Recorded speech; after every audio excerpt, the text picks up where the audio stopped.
চাচা ও চাচা চাচা কি বা আরে বা ভুট্টা তো পড়ে গেছে বা টেনশন কেন করেছো বা টেনশন করি বা 7 বিঘা মাটি ভুট্টা লাগাইছি হ্যাঁ 1,60,000 টাকা খরচ হয়েছে। হ্যাঁ কারণ ভুট্টার তো যে অবস্থা আমার তো মনে হয় না যে 60 টাকাও উঠিবে।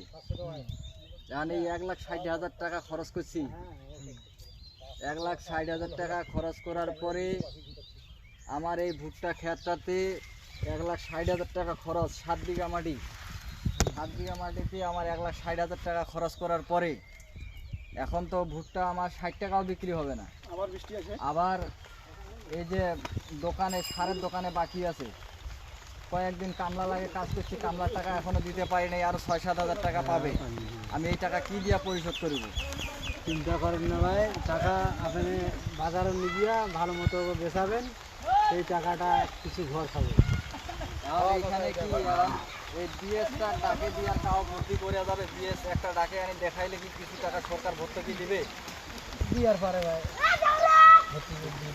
যদি তোমরা কাও যদি জানেন বিএস এর নাম্বারটা আমার সংগ্রহ করি আমি এখানে আনি আমার ক্ষেতটা দেখে দিয়েন তো। মোটে ভাই তো বিএসের নাম্বার নাই, এখন আর মাঠে দেখো দোকান। শোনো যা আবার হয়ে গেছে বাবা, শুনেন পড়ে গেছে বা আপনি কি করবেন জানেন, এগুলো যেগুলো আছে এগুলো কাঠি নিয়ে বাজারে বেচাবেন, আপনার খরচটা উঠে আসবে।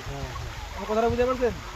পরিগিয়াতে এমনিতে আমার বাস হয়ে গেছে, আবার এগুলা কাটিয়া এখানে বাজারে নিয়ে যাব, কাটারি হাজিরার টাকা দেওয়া লাগবে, তারপরে হচ্ছে তোমার ভ্যান ভাড়া দেওয়া লাগবে, হাটে নিয়ে গেলে খাজনা দেওয়া লাগবে, ওইখানে তো আমার আরো বাস খাওয়া লাগবে। আমি আর কত বাস খামু একটা মানুষ? বাস খাইতে খাইতে খাইতে খাইতে তো আমার সবই শেষ।